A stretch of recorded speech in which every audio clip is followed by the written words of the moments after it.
Eh bien, Louise Dupuis, bonjour. Bonjour. Louise, tu sièges, d'abord, tu sièges à la table multisectorielle pour contrer les abus et la négligence chez les aînés de la baie des Chaleurs. Oui, Mais avant tout, tu es aussi intervenante à la Société Alzheimer Gaspésie-des-Îles. Je pense que tu es là presque à plein temps. oui, je suis à plein temps, je suis au point de service de Bonaventure. Bonaventure. Oui. Alors aujourd'hui, on va parler justement de cette table multisectorielle, une table de concertation pour contrer les abus, la négligence chez les aînés. Qu'est-ce que c'est rapidement la mission de cette table-là? Mais c'est un regroupement de personnes puis d'organismes, puis c'est comme une concertation pour contrer les abus auprès des personnes aînées. Donc, on va œuvrer à la défense des droits des personnes, la défense des droits collectifs des personnes aînées. On va faire la prévention, de la sensibilisation auprès des personnes aînées, auprès des organismes et la collectivité. Donc, c'est une table de concertation, donc beaucoup d'intervenants y sont. Il y a des gens du réseau, il y a des gens du milieu communautaire. Puis vous, dans le fond, vous êtes là pour représenter, j'imagine, la Société Alzheimer. Oui, la Société Alzheimer. Louise, c'est vraiment, c'est presque inquiétant. On dit qu'au Québec, il y aurait 4 à 10 des aînés de 65 ans et plus qui seraient, en quelque sorte, négligés, abusés, par leurs proches. C'est quand même troublant, cette statistique. C'est troublant parce que quand on pense au territoire de la baie des Chaleurs, on parle que c'est environ 600 personnes dans la baie des Chaleurs. Puis on parle de personnes aînées, de 50 ans et plus. Fait que oui, c'est inquiétant. Question un peu délicate, mais quelle forme ça prend, l'abus ou la négligence, à titre d'exemple? Okay. Même, j'imagine qu'il doit y avoir des personnes qui se doutent même pas qu'ils en font partie, qui sont abusées. Ça doit être très subtil, hein? C'est très subtil. Puis souvent, on va parler de l'abus financier, mais pas seulement ça. Ça peut être même comme une personne qui a des besoins pour aller à la salle de bain, puis s'organiser pour retarder l'accompagnement à la salle de bain. Ça, ça en est la maltraitance. C'est une forme de négligence. Mettons qu'une personne ne peut pas avoir de la nourriture, des soins appropriés à son état de santé. Ça en est de la négligence aussi. Qu'est-ce qui fait que certaines personnes cachent cette situation-là d'abus ou que ne veulent pas trop en parler? Un peu, garde ça un peu dans, je voudrais peut-être dire, se sent dans le déni, je ne sais pas trop. Oui. Tout à l'heure, on va en parler avec Karen là, dans la prochaine capsule. Mais pourquoi les gens le disent pas? Bien, comme tu le dis, souvent, on ne veut pas le voir. Souvent aussi, c'est que ça peut être fait par rapport à un membre de l'entourage. Fait qu'on va vouloir protéger ce membre de l'entourage-là. On ne voudra pas qu'il y ait des démêlés avec la justice. Donc ça peut être des raisons. On peut avoir peur de représailles aussi. Mm-hmm. Donc, il y a plusieurs raisons qui peuvent amener la personne...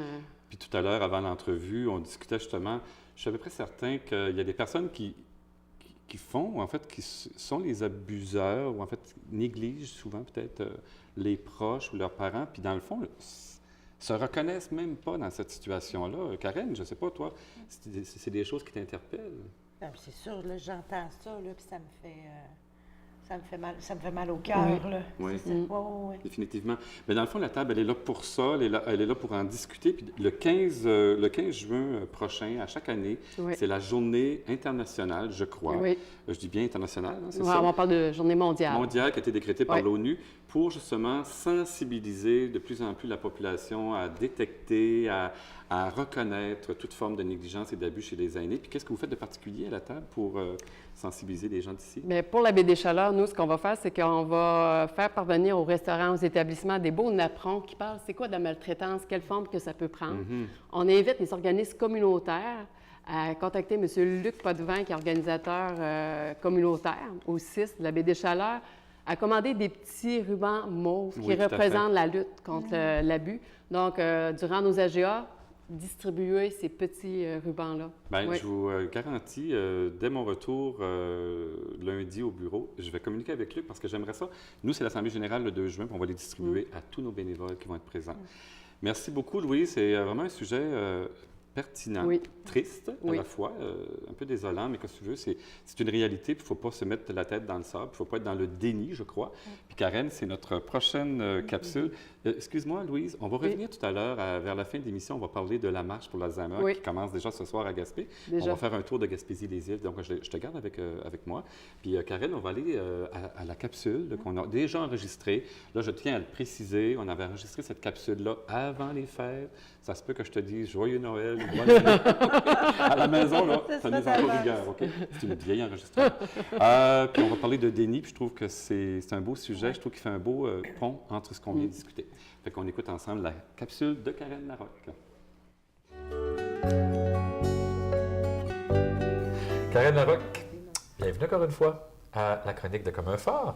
Aujourd'hui, Régis. on va parler de déni. C'est le déni. Le déni. Ouais, ouais. Quand on est dans le déni, En- on le sait-tu ou qu'on ne le sait pas? Ben non, parce que si on le savait, on ne serait pas dans le déni. Ouais, OK. Quand on est dans le déni, là, ben, en fait, je ne peux pas vous aider à savoir si vous êtes dans le déni. Parce que quand on est dans le déni, on nie. C'est quoi faire avec quelqu'un proche de nous qui est dans le déni? Admettons que je le vois, moi, comme mon beau-frère, il perd des capacités. Là. Il y a quelque chose, tu sais, il y a quelque chose qui se passe. Là. Puis admettons que j'en parle à sa femme, hein, puis que je le vois que sa femme, elle ne voit pas du tout. Elle a l'air complètement dans le déni. Puis quand on est dans le déni, là, des fois, là, quelque chose de flagrant. Des fois, on n'en revient pas, on dit ça se peut pas, elle fait exprès de ne pas voir. Non, non. Dans le déni, là, c'est une zone aveugle, c'est comme un angle mort. Puis je t'assure que les gens dans le déni font pas ça pour être malcommode et ce n'est pas volontaire. OK. OK? C'est vraiment pas volontaire. En fait, puis si quelqu'un est dans le déni, puis que vous essayez de le confronter, tu sais, des fois, c'est ça qu'on va faire. Tu sais, on va dire, là, on va y mettre, tu sais, on confronte. Ce que ça va faire, c'est que ça va augmenter le déni, puis ça va augmenter la résistance. C'est pas ce qu'il y a de plus efficace à faire. Qu'est-ce qui fait que quelqu'un se ramasse en déni? Pourquoi on nie? Puis, tu sais, quand je dis quelqu'un se ramasse en déni, on a tous des moments dans notre vie où Ouais. on nie. Tu sais, on a une relation de couple qui fonctionne plus longtemps, on nie. Tu sais, il y a toutes sortes de choses qu'on peut nier comme ça. Quand on nie, c'est parce qu'on n'a pas les ressources nécessaires pour affronter la situation. OK. Donc, c'est comme notre psyché, là, notre psychologique, là, il décide que ce qui est le plus sain, c'est de faire comme si la réalité n'existait pas. C'est un peu comme accepter quelque chose qui ne fait pas nécessairement notre affaire, Ben, mais c'est sûr, c'est on est que- dans le déni puis on accepte ça, puis tout est bon. Bien, c'est sûr, c'est quelque chose qui ne fait pas notre affaire. Pour qu'on le nie, là, OK. c'est parce que c'est gros. Puis, c'est ça, quand on nie, c'est parce qu'on n'a pas ce qu'il faut pour l'affronter.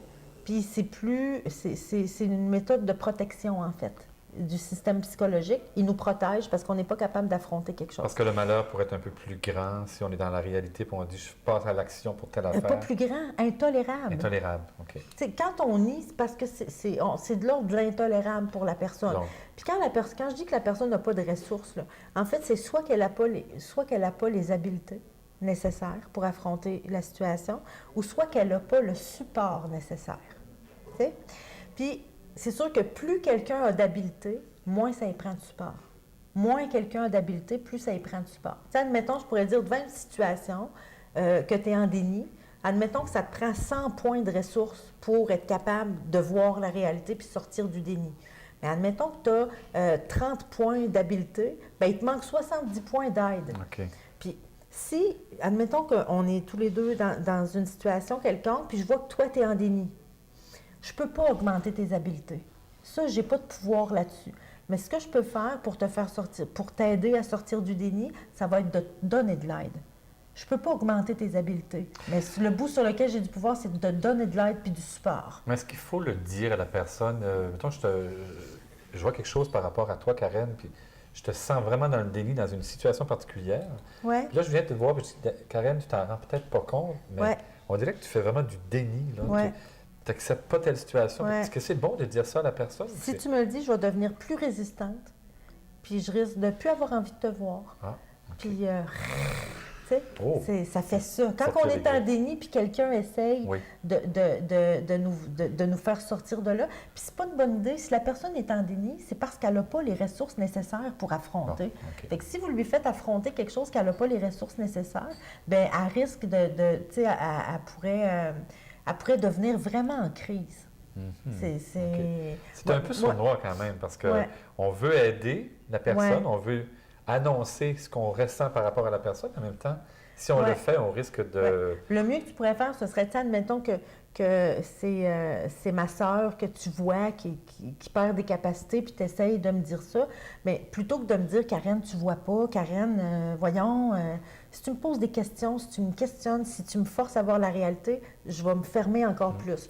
Ce qui risque le plus de m'ouvrir, c'est que tu me parles de toi.